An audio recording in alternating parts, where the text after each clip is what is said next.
Hello, and welcome to Group 10's video on national cultures.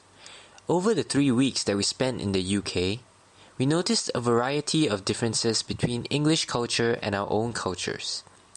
The most prominent differences are seen in language, food, speech, as well as mannerisms. We have outlined the differences, discovered some problems that may have arose as a result of these differences, as well as solutions to solve them. We do hope you enjoy the short video that we have prepared. Language is a tool for communication.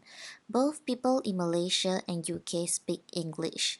English is a second language in Malaysia, while English is the main language in UK.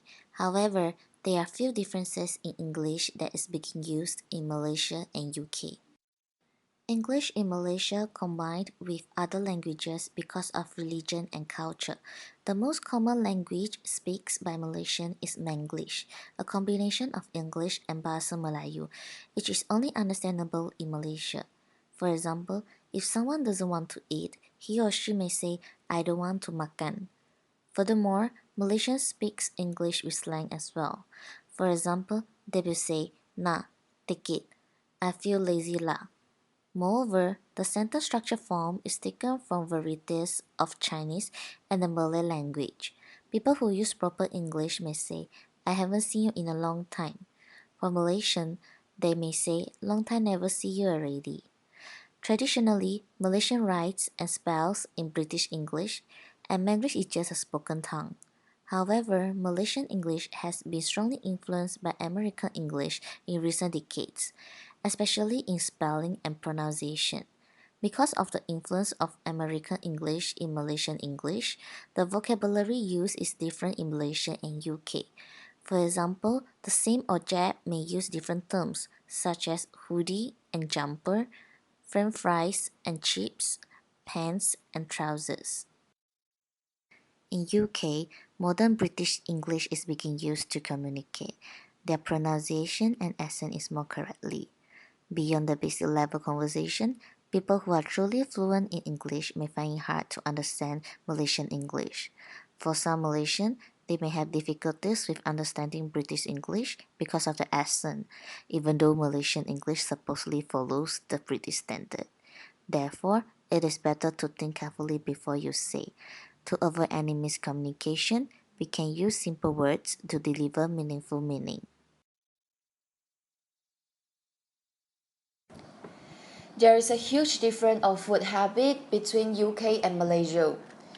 First, British like chips, while Malaysian prefer white rice.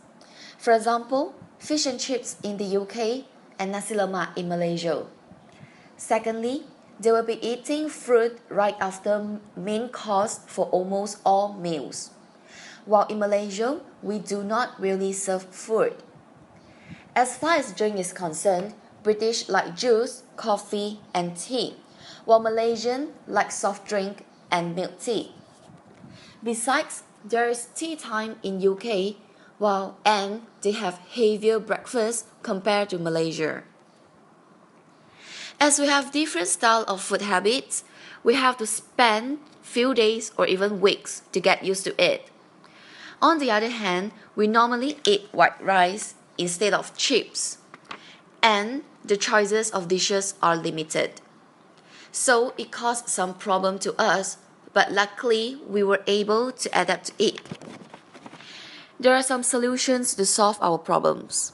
First, we tried to get used to it as soon as possible because it's just a 3-week program. Besides, we accepted the difference of food habit between the UK and Malaysia. Furthermore, we tried to discover the new tastes of different types of cuisine. And lastly, we recommend to provide more Asian dishes, but we will also try to accept British food.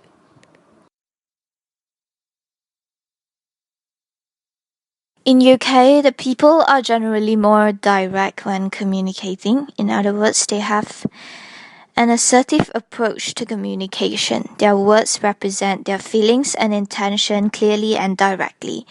But in Malaysia, we tend to be more passive aggressive.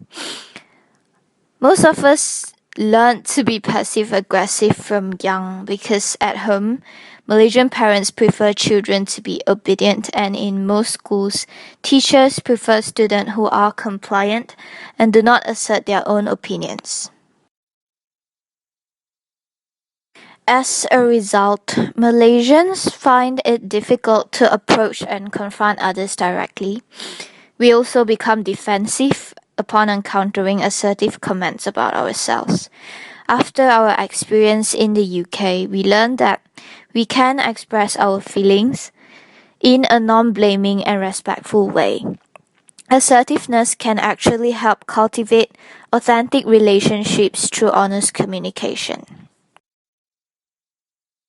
We realized that we should not repress our feelings or needs and then release them by talking behind someone's back. We should practice effective assertive communication that allow us to express our feelings while acknowledging and understanding the other person's feeling in the same situation.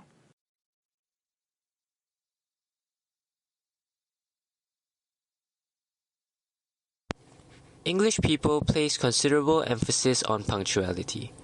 It is considered impolite to arrive at a meeting even 5 minutes after the agreed time. Due to this value, the way of life in Britain may seem a little fast-paced and rushed, as you observe clearly in the UK and especially in big cities such as Liverpool or London. In Malaysia, it is common to set appointments and be at least half an hour late. People simply shrug it off as it is the common culture here. In Lancaster, it was rather difficult to adhere to these expectations, and on many occasions our trips or activities were delayed due to someone arriving late. This problem of tardiness can be solved if we emulate the good habits the Brits practice to avoid being late. To be punctual at all times, English people emphasize having consideration for others and to ensure they arrive at the meeting point a few minutes earlier to avoid coming across as impolite.